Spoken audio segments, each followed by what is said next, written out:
সম্মানিত মুসলিমবৃন্দ, আসসালামু আলাইকুম ওয়া রাহমাতুল্লাহি ওয়া বারাকাতুহু। আল্লাহ সুবহানাহু ওয়া তাআলার দরবারে অসংখ্য অগণিত শুকরিয়া জানাচ্ছি যে রব্বুল আলামিন পবিত্র মাহে রজব মাসের আজকে দ্বিতীয় জুমাতে আমাদেরকে সালাতুল জুমা আদায় করার উদ্দেশ্যে আল্লাহ তাআলার ঘরে এসে বসার তৌফিক দিয়েছেন।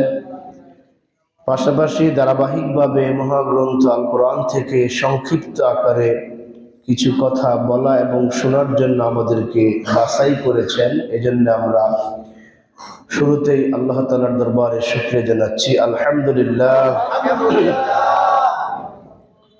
পাশাপাশি অসংখ্য অগণিত দুরুদ এবং সালাম পেশ করছি আমাদের নবী সাইয়্যিদুল মুরসালিন খাতামুন নবিয়্যিন মুহাম্মদুর রাসূলুল্লাহ সাল্লাল্লাহু আলাইহি ওয়াসাল্লামের প্রতি।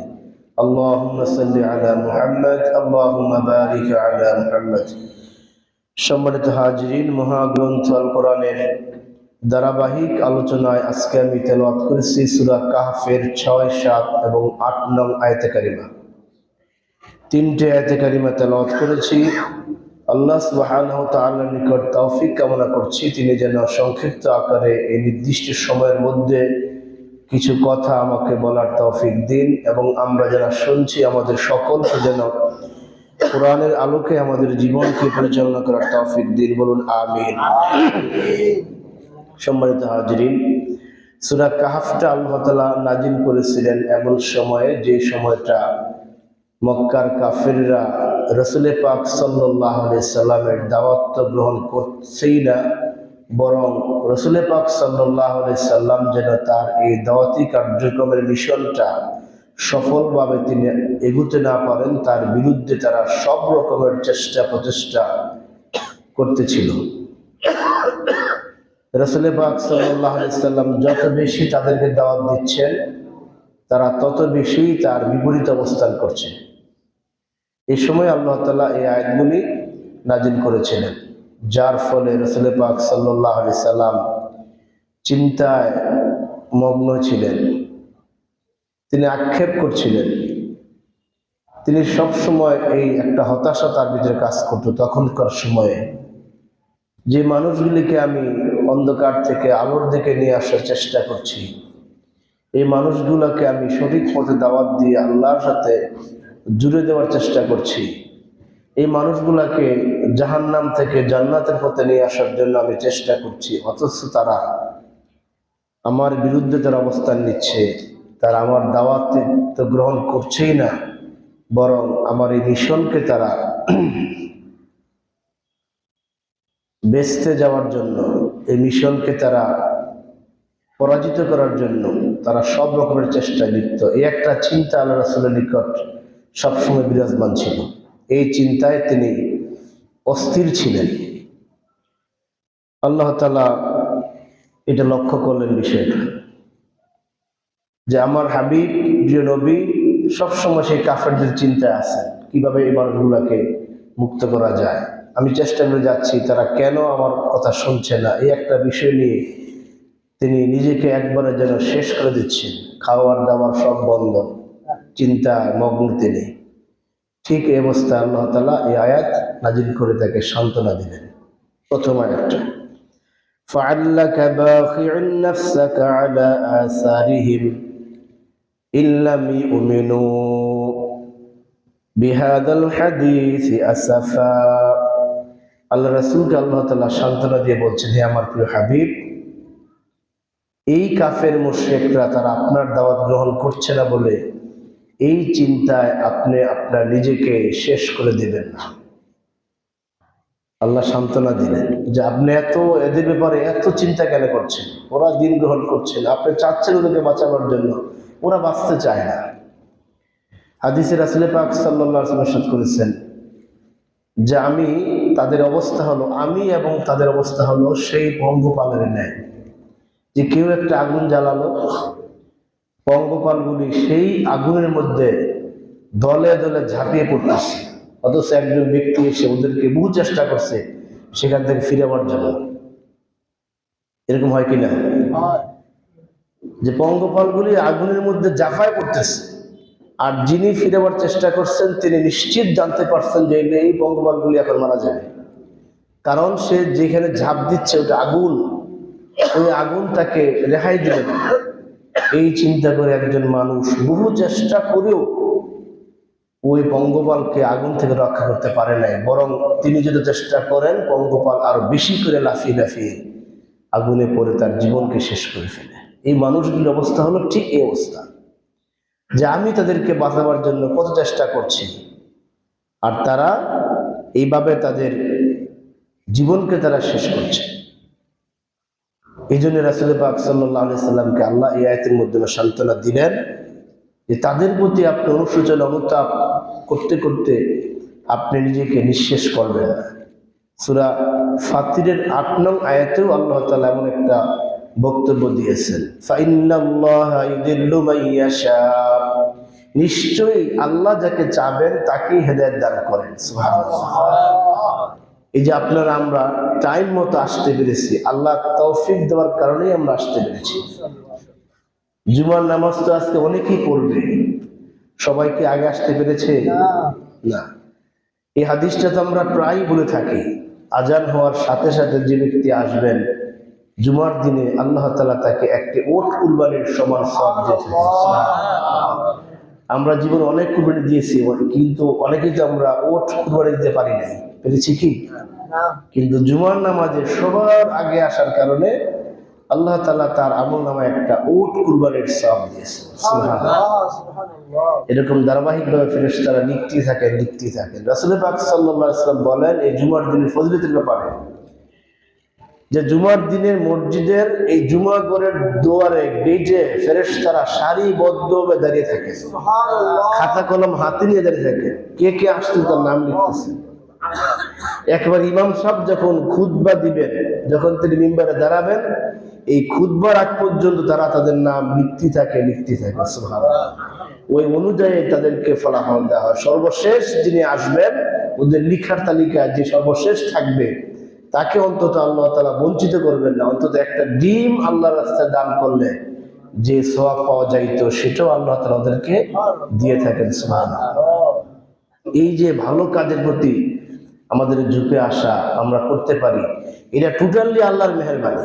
কার মেহেরবানি? আল্লাহর মেহেরবানি। আপনি দেখবেন আপনার চিন্তা ছিল, ইচ্ছা ছিল সবার আগে মসজিদে আসবেন, আইসা 2 রাকাত নামাজ পড়বেন, কিন্তু আল্লাহ তাআলা আপনাকে বা বিভিন্ন ভাবে এমন পেছনের মধ্যে আপনি পড়ে যান, 2 রাকাত তাহিয়াতুল ওযু বা দুখুলুল মসজিদ পড়া তো দূরের কথা, নির্ধারিত সুন্নতি পড়ার টাইম নেই।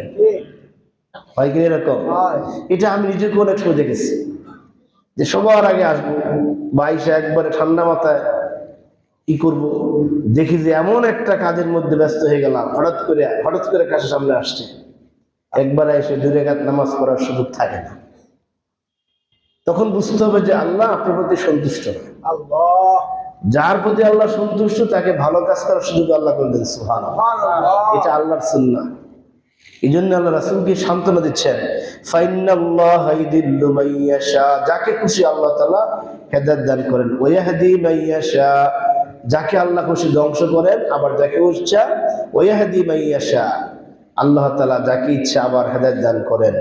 ফালা তাযহাব নাফসুকা আলাইহিম হাসারাত, সুতরাং আপনি ওদের ব্যাপারে চিন্তা করে আপনি নিজেকে শেষ করে দেবেন না। ইন্নাল্লাহা আলিমুম বিমা ইয়াসনাউন, এই সমস্ত কাফের মুশরিক বেঈমানরা আপনার বিরুদ্ধে যা যা করছে আল্লাহ তাআলা সব জানেন। সুতরাং আপনি খামাখা টেনশন করে আপনি নিজেকে ধ্বংস করবেন না। ওয়ালা তাহজান আলাইহিম ওয়ালা তাকুম ফি দাইকিম মিম্মা ইয়ামকুরুন, সূরা আনআমের 70 নম্বর আয়াতে আল্লাহ তাআলা রাসূল পাক সাল্লাল্লাহু আলাইহি সাল্লামকে এই মর্মে নির্দেশনা দিচ্ছেন, ওয়ালা তাহজান আলাইহিম, এদের ব্যাপারে আপনি এত চিন্তা কেন করেন? আপনি দাওয়াত দিচ্ছেন, দাওয়াতি কাজ করে যাচ্ছেন, এদেরকে সতর্ক করতেছেন, এরপর যে না আসে, ওয়ালা তাকুন ফি দাইকিম মিম্মা ইয়ামকুরুন, তাদের এই সমস্ত কাজের বিষয়ে আপনি নিজেকে চিন্তা করতে করতে নিজেকে আপনি শেষ করে দিবেন না। আপনার কাজ হলো আপনি এই মানুষগুলাকে দাওয়াত দিয়ে যাবেন। ঈমান আনা এবং না আনা দায়িত্ব কার? আল্লাহ। আমি আল্লাহ। আপনি জাস্ট খালি ওদেরকে দাওয়াতটা দিয়ে যাবেন। ফাযাক্কির ইন্নামা আনতা মুযাক্কির, সূরা আল গাশিয়া একবারে শেষের পর্যায়ে আল্লাহ বলতেছেন 20 নম্বর আয়াত থেকে, ফাযাক্কির ইন্নামা আনতা মুযাক্কির, আপনার কাজ হলো শুধুমাত্র উপদেশ দেওয়া, এটা আপনার দায়িত্ব। লাস্তা আলাইহিম বিমুসাইতির, একজন আইন শৃঙ্খলা বাহিনীর সদস্য যেরকম আসামিকে টেনে হেসে একবারে নিয়ে আসে সেই জেলখানা পর্যন্ত, এটা আপনার কাজ না। সুবহানাল্লাহ, রাসূলকে আল্লাহ তাআলা সান্ত্বনা দিচ্ছেন, লাস্তা আলাইহিম বিমুসাইতির, আপনি তাদের প্রতি, আপনাকে আমি দারোগা বানিয়ে পাঠাই নাই যে আপনাকে তাকে ধরে বেঁধে আপনাকে মসজিদে নিয়ে আসতে হবে, হেদায়েতের পথে নিয়ে আসতে হবে, এই কাজটা আপনার নয়। ইল্লা মান তাওয়াল্লা ওয়া কাফার, আপনি কথা জেনে রাখুন, যে ব্যক্তি আপনার দাওয়াতকে অস্বীকার করবে, আপনার দাওয়াতকে পৃষ্ঠ প্রদর্শন করে চলে যাবে, ফায়ুআযিবুহুল্লাহুল আযাবাল আকবার, আল্লাহ তাআলা তাকে কঠিন শাস্তি দিবেন। নাউযুবিল্লাহ। রাসূলের দাওয়াতকে যারা অস্বীকার করলো, হোক সেটা 1400 বছর আগে, হোক সেটা এখন, হোক সেটা আরো এই কিয়ামত আগ পর্যন্ত, জীবনের যে কোনো পর্যায়ে হোক না কেন, রাসূলের পাক সাল্লাল্লাহু আলাইহি সাল্লামের দাওয়াতকে যে ব্যক্তি অস্বীকার করবে, আল্লাহ বলেন ফায়ুআযিবুহুল্লাহুল আযাবাল আকবার, আল্লাহ তাআলা তাকে সবচাইতে বড় মাপের শাস্তি দিবেন। নাউযুবিল্লাহ। এই জন্য রাসূলের কোনো দাওয়াতকে অস্বীকার করা যাবে না। আমি মানতে পারি না, আমার ব্যর্থতা, আপনি মানতে পারেন না, এটা আপনার ব্যর্থতা, কিন্তু এটাকে অস্বীকার করলে আল্লাহ বলেন সেটা হবে কঠিন শাস্তির সম্মুখীন থেকে হতে হবে। ইন্না ইলাইনা ইয়াবাহুম, এই ব্যক্তিটা শেষ পর্যন্ত আমার কাছে আসবে, ঠিক না? আমাদের শেষ পর্যন্ত গন্তব্য কোথায়? আল্লাহর দিকে। সুম্মা ইলাইনা ইরজাউন, আসমানে জমিনে যা কিছু আছে আল্লাহ বলতেছেন ইন্না ইলাইনা ইরজাউন, সব কিছু আমার দিকে আসবে। একটা কিছু তার নিজস্ব সত্তার দিকে যাওয়ার কোনো সুযোগ নেই, সব আমার দিকে আসবে। ইয়ালামু মা বাইনা আইদিহিম ওয়া মা খালফাহুম ওয়া ইলাল্লাহি তুরজাউল উমুর, আল্লাহ বলতেছেন যত নির্দেশনা আছে, সূরা হজের 75 নম্বর আয়াতে আল্লাহ বলতেছেন যত নির্দেশনা আছে সব কিছু আমার দিকে ফিরে আসবে। সুতরাং এদের ব্যাপারে আপনি টেনশন করে আপনার নিজেকে শেষ করার কোনো প্রয়োজন নেই। সুম্মা ইন্না আলাইনা হিসাবাহুম, এদের হিসাবটা আমার দায়িত্বে, শেষমেশ তারা আমার কাছেই ধরা দেবে, আমি হিসাব নেব। সুতরাং যে ব্যক্তি হেদায়েত গ্রহণ করবে সে তার নিজের উপকার করবে। উপকার কার হলো? নিজের উপকার হলো। আজকে যারা হেদায়েত গ্রহণ করে যথাসময়ে মসজিদে আমরা আসতে পারলাম, উপকারটা কার হয়েছে? আমার হয়েছে, আমাদের নিজের উপকার হয়েছে।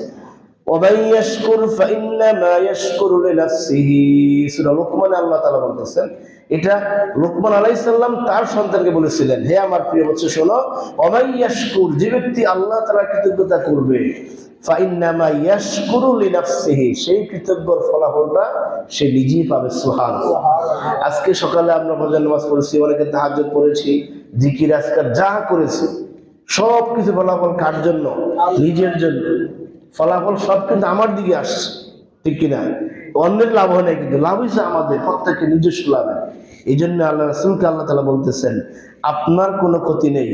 লাহা মা কাসাবাত ওয়া লাকুম মা কাসাবতুম, আপনার অবাধ্য হয়ে তারা যে অর্জন করছে ওটা তাদের ফল, আর আপনি এবং আপনার সাহাবীরা যা করছেন এটা হলো আপনাদের ফল। ওয়ালা তুসআলুনা আম্মা কানু ইয়ামালুন, সূরা বাকারার এই 134 নম্বর এবং পরবর্তী 136 নম্বর এই দুইটা আয়াতে আল্লাহ তাআলা মুহাম্মদ সাল্লাল্লাহু আলাইহি সাল্লামকে একবারে সাফ জানায় দিলেন, ওয়ালা তাসআলুনা আম্মা কানু ইয়ামালুন, আপনাকে এবং আপনার সাহাবীদেরকে কিয়ামত পর্যন্ত যারাই মানুষকে দ্বীনের দায়ী হবে, সত্যের দিকে ডাকবে, ওই আহ্বানকারীদেরকে, আপনাকে এবং সাহাবীদেরকে কাউকেই আমি প্রশ্ন করব না যে তারা কেন অন্যায় করেছে, জবাব দেন, যদি আপনার দাওয়াতি কাজ করে থাকেন। সুবহানাল্লাহ। আল্লাহ তাআলা কিয়ামত পর্যন্ত সমস্ত দায়ীদেরকে রিস্ক মুক্ত করে একটা ঘোষণা দিলেন যে আপনারা কেউ রিস্কে যাবেন না। আপনার দাওয়াত তারা গ্রহণ করে নাই, কেন করে নাই এটা আপনাকে আমি কখনো জিজ্ঞেস করবো না।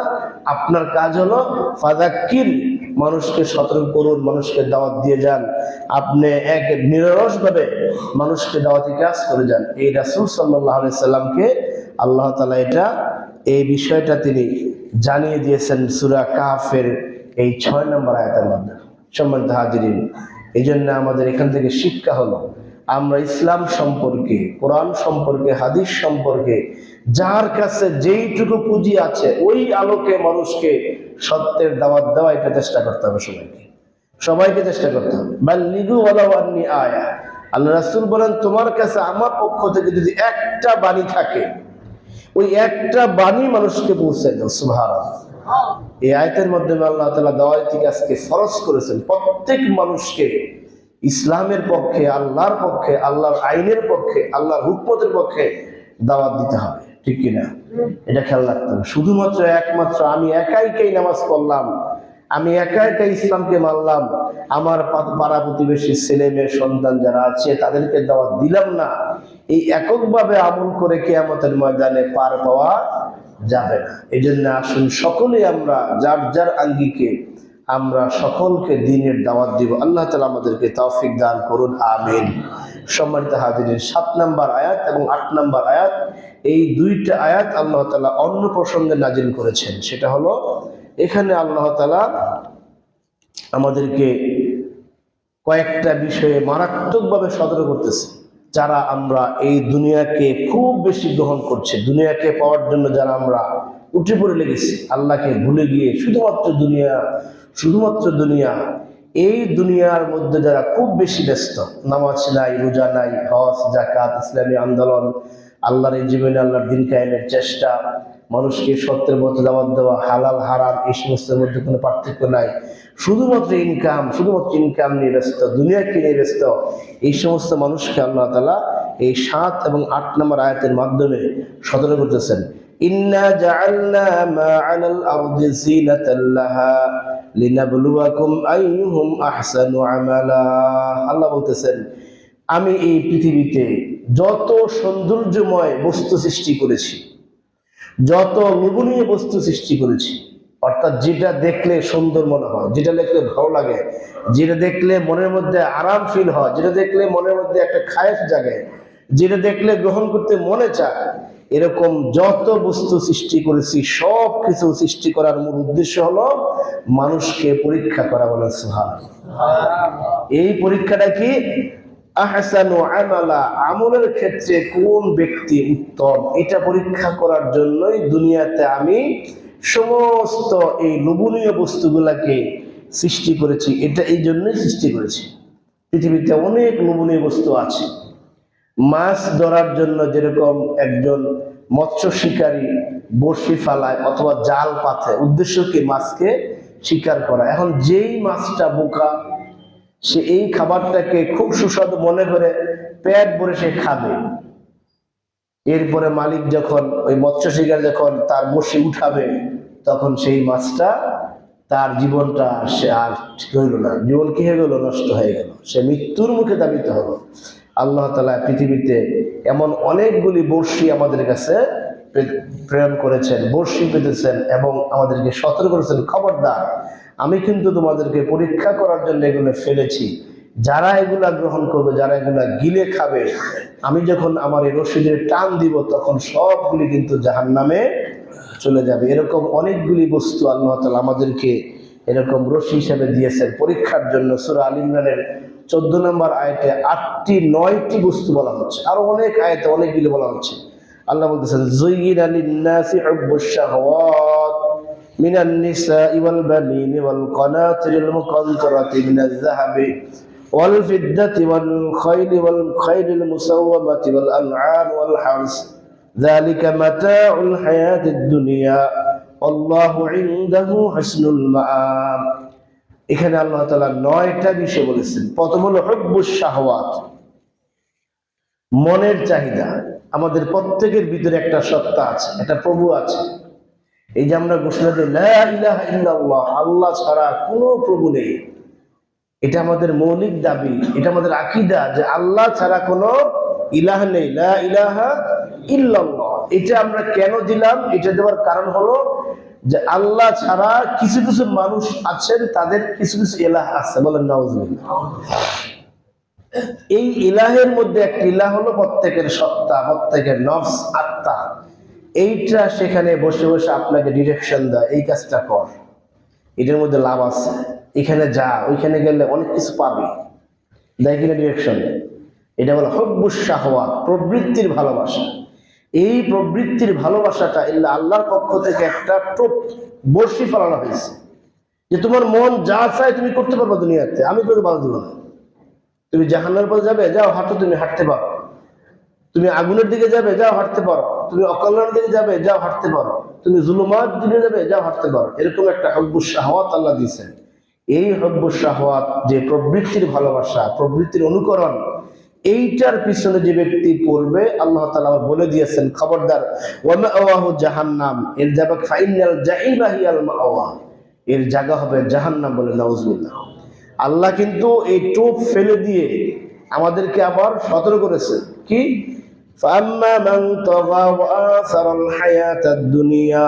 আল্লাহ বলতেছেন যে ব্যক্তি সীমা লঙ্ঘন করবে, অর্থাৎ নিজের প্রবৃত্তির অনুসারী হয়ে যাবে, ওয়াসারাল হায়াতাদ দুনিয়া, এবং দুনিয়ার জীবনটাকে প্রাধান্য দিবে, ফাইনাল জাহিমা হিয়াল মাওয়া, তার জায়গা হবে জাহান্নাম। বলেন নাউজুবিল্লাহ।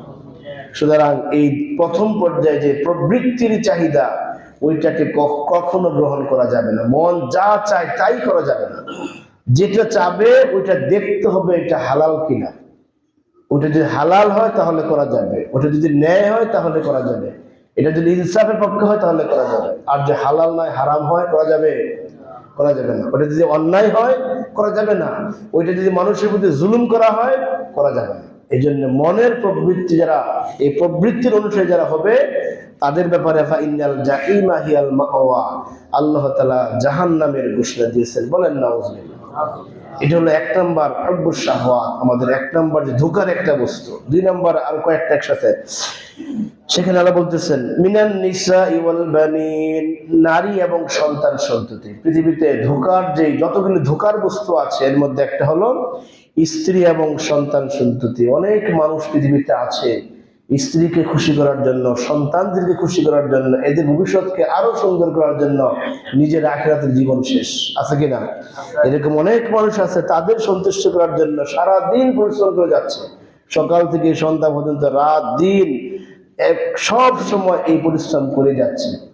এইখানে শুধু পরিশ্রম করেই যাচ্ছে, মাঝখানে আজান হলো, নামাজের সময় হলো, নামাজে পড়লো না, আজানের জবাব দিল না, নামাজে আসলো না, এরপরে জাকাত দিল না, এরপরে যত আমলগুলি আছে এই কোনো আমলই সে করলো না, এই কোনো আমলই সে করলো না। শুধুমাত্র তার দুনিয়াটা ছিল তার স্ত্রীকে খুশি করা, তার সন্তানদেরকে সন্তুষ্ট করা। এইভাবেই এদের সন্তুষ্টি বেশি তার সময় শেষ।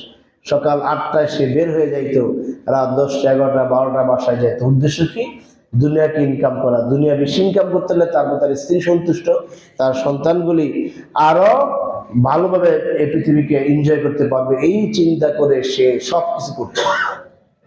কিন্তু যখন তার একটা মৃত্যু এসে যায়, তখন এই সন্তানদের, স্ত্রীদের ভালোবাসায় পৃথিবীর তার জীবনকে অতিবাহিত করার কারণে যখন মৃত্যু এসে যায়, তখন সে ব্যক্তি হয়ে যায় জাহান্নামী, ঠিক কিনা? এই জন্য আল্লাহ বলছেন এরা হলো তোমার শত্রু। নাউজুবিল্লাহ। আল্লাহর ভাষায় তোমার স্ত্রী, তোমার সন্তান, তোমার শত্রু। তারা তোমাকে এই দুনিয়ার পিছনে এমন ভাবে লাগিয়ে দিয়েছে, এদের মহব্বত ভালোবাসাটা এমন ভাবে তোমার ভিতরে পয়দা হয়ে গেছে, এই শত্রুগুলি তোমাকে জাহান্নাম পর্যন্ত নিয়ে যাচ্ছে। আল্লাহ তাআলা সূরা তাগাবুনের 14 নম্বর আয়াতে বলতেছেন, ইয়া আইয়ুহাল্লাযীনা আমানু ইন্না মিন আজওয়াজিকুম ওয়া আওলাদিকুম আদুউল লাকুম ফাহযারুহুম। আল্লাহ বলতেছেন, হে ঈমানদাররা, নিশ্চয়ই ইন্না মিন আজওয়াজিকুম, নিশ্চয়ই তোমাদের স্ত্রীগণ, ওয়ালা আওলাদুকুম, তোমাদের সন্তানগণ, আদুউল লাকুম, তোমাদের জন্য তারা শত্রু। বলেন নাউজুবিল্লাহ। কার কথা? আল্লাহর কথা। আল্লাহর কথা যে প্রত্যেক স্ত্রী, প্রত্যেক সন্তানরা তোমাদের শত্রু। ফাহযারুহুম, সুতরাং শত্রু থেকে সাবধান। আপনি যদি জানেন যে কোনো ব্যক্তি আপনার শত্রু, তখন সেখান থেকে কি করতে হয়? সতর্ক অবলম্বন করতে হয়, ঠিক কিনা? এই মিনান নিসা দ্বারা আল্লাহ তাআলা স্ত্রীকে বুঝাচ্ছেন, এবং যত নারী আছে, পরনারী আছে, ওই পরনারীদেরকেও আল্লাহ তাআলা বুঝিয়েছেন এই নিসা দ্বারা। নিসার মাধ্যমে অনেক অন্যায় সংগঠিত হয়। পৃথিবীতে প্রথম হত্যাকাণ্ড আপনারা জানেন, কাবিল এবং হাবিলের মধ্যে যে প্রথম হত্যাকাণ্ড হয়েছিল, এর ইস্যু কি ছিল? জমি নিয়ে বাড়াবাড়ি, ক্ষমতা নিয়ে বাড়াবাড়ি। কি ছিল? নারী গঠিত কারণে প্রথম মানব হত্যা হয়।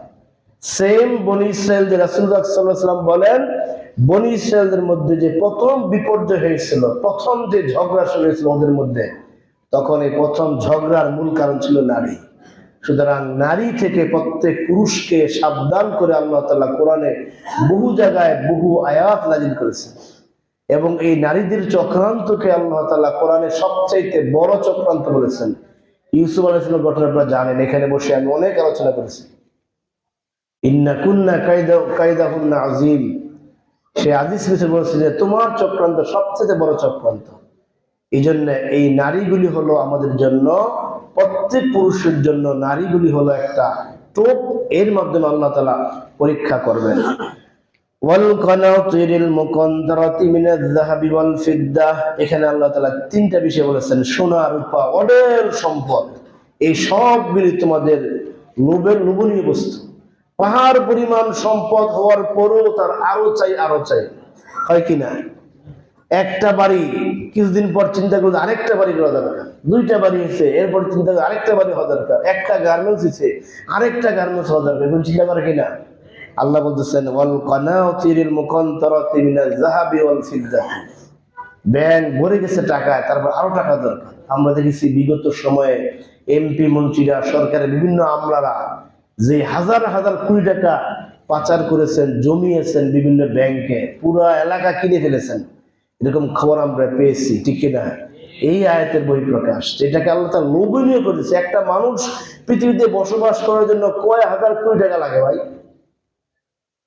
কয় হাজার কোটি টাকা লাগবে দুনিয়া আপনার সংসার চালার জন্য, অথচ দেখা গেছে এই সমস্ত ব্যক্তিদের ব্যাংকে হাজার হাজার কোটি টাকা জমা ছিল, ঠিক কিনা? এই যে এক দরবেশ বাবা, তার ব্যাংকে শেয়ার বাজারের সমস্ত টাকা সে লুটে খেয়ে ফেলছে, ঠিক কিনা? আল্লাহ বলতেছেন এগুলি হলো মানুষকে ধ্বংসের একটা অন্যতম মাধ্যম।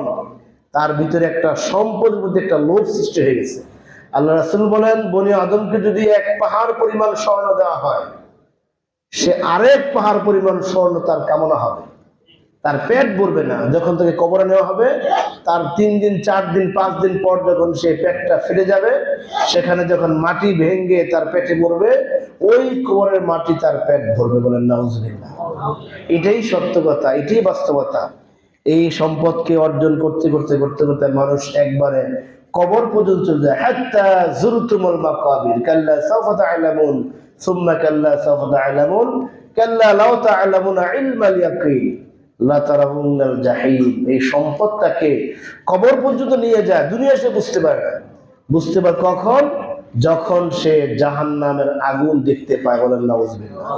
দুনিয়া থাকতে তার এটা তার কাছে এটা সে বুঝবে না, আরো চাই, আরো চাই। কবর পর্যন্ত এখানে যাওয়ার অর্থ হলো একবারে তার বয়স শেষ, চলে না তার, এখনো সে কাজ করে, তার ছেলে মেয়ের উপযুক্ত আছে, উপযুক্ত অনেক সবকে বাদ দিয়ে নিজের হাতে মাছ ধরে, এরকম কিছু মুরব্বী কিন্তু আছে প্রায় এলাকাতেই।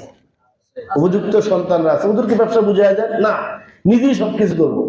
একবারে সবকিছু করতে করতে স্ট্রোক করলো, মারা গেল। এবার আখিরাতের কোনো সামনা তার তৈরি হয় নাই। সারাক্ষণ এই কানাতিরিল মুকান্তারা, এই রাশি রাশি সম্পদের পিছনেই সে ছুটেছে।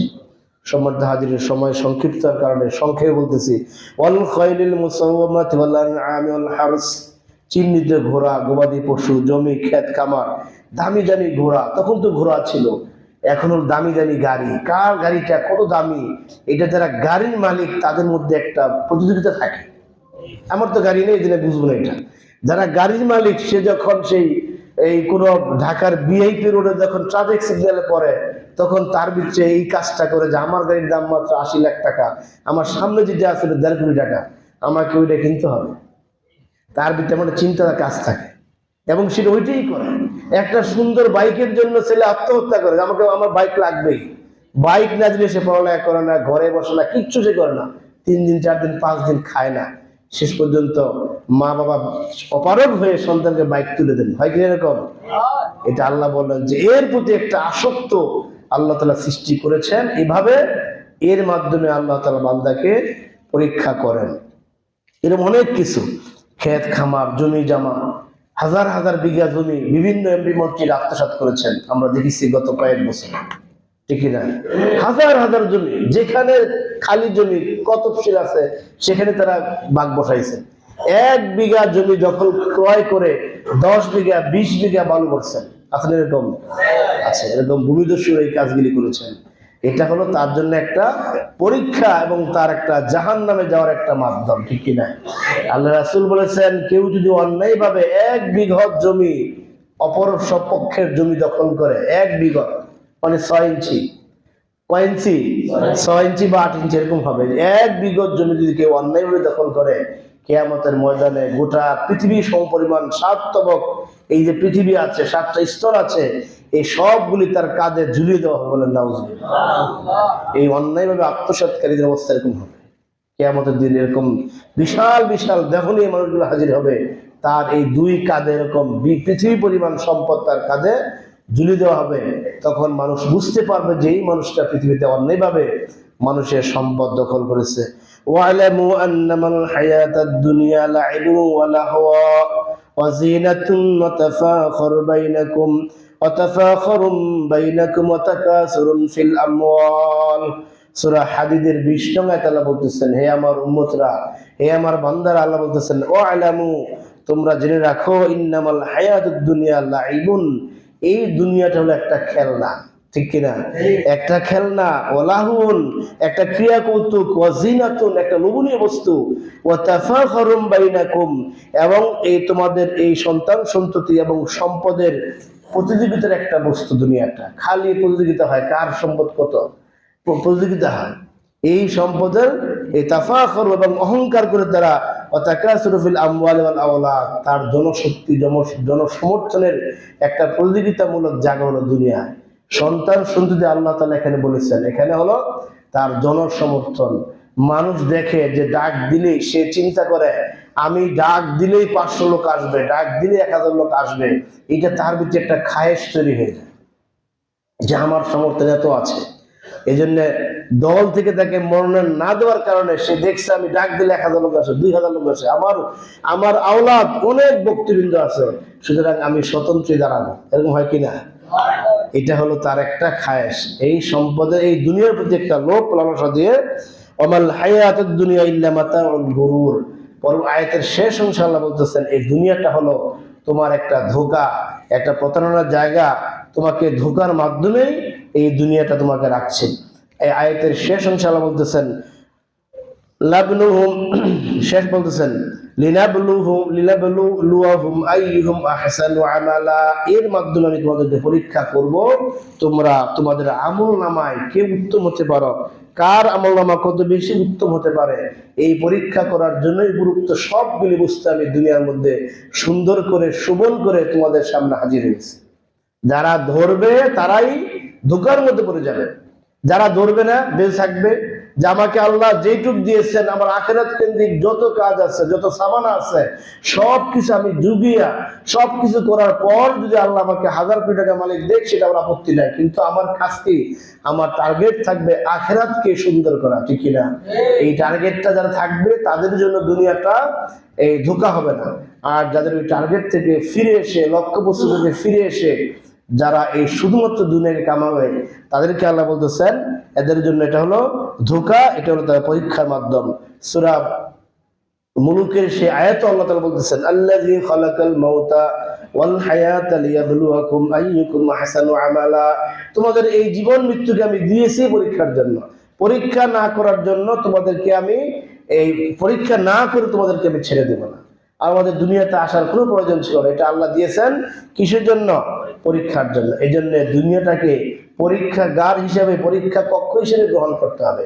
পরীক্ষার মধ্যে 3 ঘন্টার সময় দেওয়া হয়, ওই 3 ঘন্টার সময় যেরকম প্রত্যেকটা মুহূর্ত একটা ছাত্রের জন্য গুরুত্বপূর্ণ, এবং যারা গুরুত্বপূর্ণ মনে করে কাজে লাগায়, সঠিক উত্তর লিখে সময়কে নষ্ট করে না, তারাই সুন্দর একটা ফলাফল পায়, যেই ফলাফলের কারণে তার বাকি গোটা জীবনটা একটা আলোকিত উজ্জ্বল জীবন সে লাইফ করতে পারে, ঠিক কিনা? এই জন্য দুনিয়াকে পরীক্ষা হিসেবে গ্রহণ করতে হবে। দুনিয়াতে আল্লাহ তাআলা যত সম্পদ দেন না কেন, যত ক্ষমতা দেন না কেন, যত শক্তি দেন না কেন, যত সন্তান সন্ততি জনবল দেন না কেন, আল্লাহ বলছেন এই সবগুলি এক সময় মাটির সাথে মিশে যাবে। সুবহানাল্লাহ।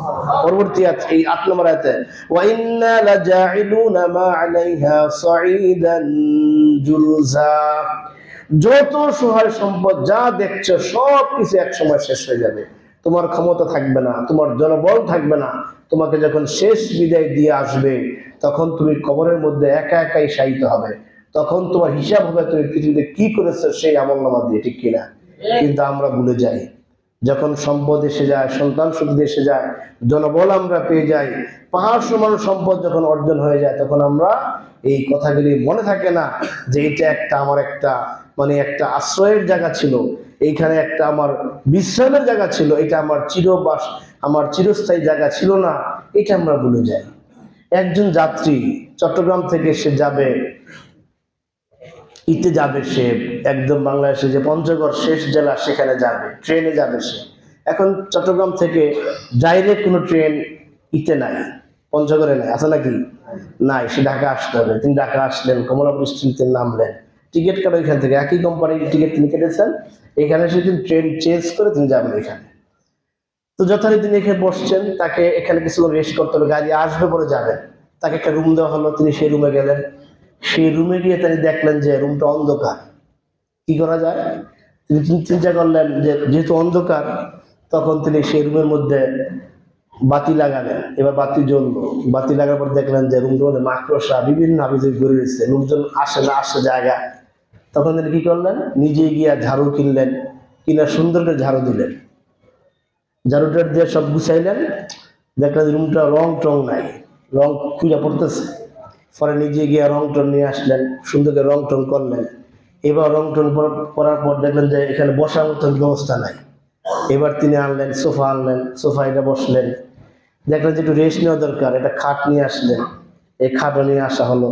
এরপরে একটু কিছু খাওয়া দরকার, তো চা আনলেন, চা বানাইলেন, টি টেবিল বসালেন।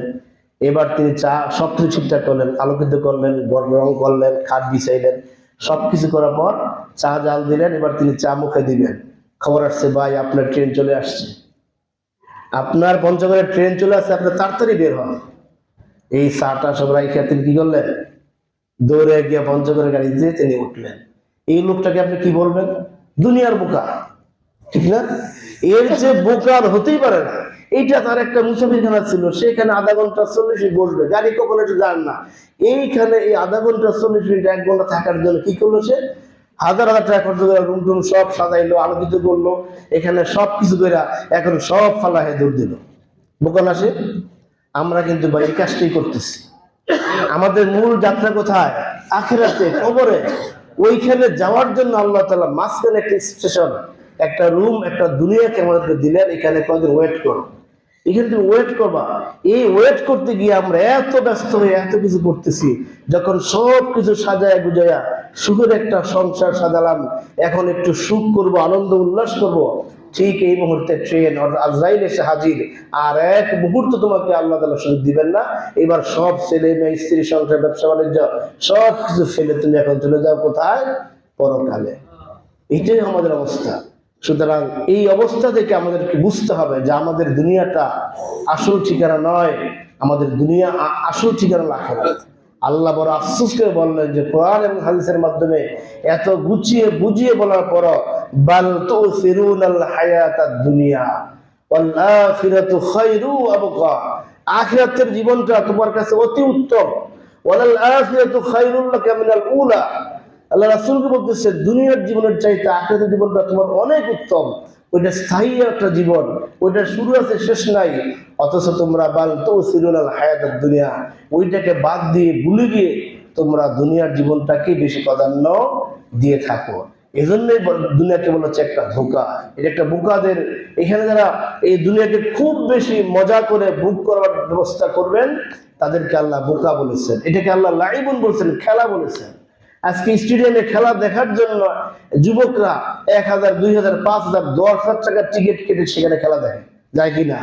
এই শীতের মধ্যে খেলা দেখে 1-1.5 ঘন্টা আনন্দ উল্লাস করলো, খুব বেশি লাফালাফি করলো। যখন খেলা শেষ, প্লেয়াররা যার যার মতো চলে গেলেন, এখন শেষ পর্যন্ত ওই সন্তানটা কোথায় আসলেন? আবার ফিরা বাড়িতে আসলেন, তার যে আসল ঠিকানা সেই বাড়ি চলে আসলেন। মাঝখানে সেই 10,000 টাকা খরচ করে সেখানে একটু আনন্দ ফুর্তি করলেন। বোকা না হলে এই কাজটা কেউ করতে পারে না। আল্লাহ এটাই বললেন যে ইন্নামাল হায়াতুদ দুনিয়া লাইবুন ওয়া লাহবুন, এই দুনিয়া হলো ক্রিয়া কৌতুক ছাড়া আর কিছু নয়। সম্মানিত হাজিরিন, দুনিয়াকে আপনাকে ভোগ করতে হবে। যেইটুক ভোগ করলে আপনার ঈমান, আমল, আখিরাত কেন্দ্রিক সব ক্রিয়া কৌতুক ঠিক থাকবে, ওইটুক করে আপনাকে দুনিয়া ভোগ করতে হবে। পানি ছাড়া কিন্তু কোনো নৌকা চলবে না। চলবে? আপনি শুকনা পথে নৌকা চালাতে পারবেন না, পানি দিয়ে সেই নৌকা চলবে।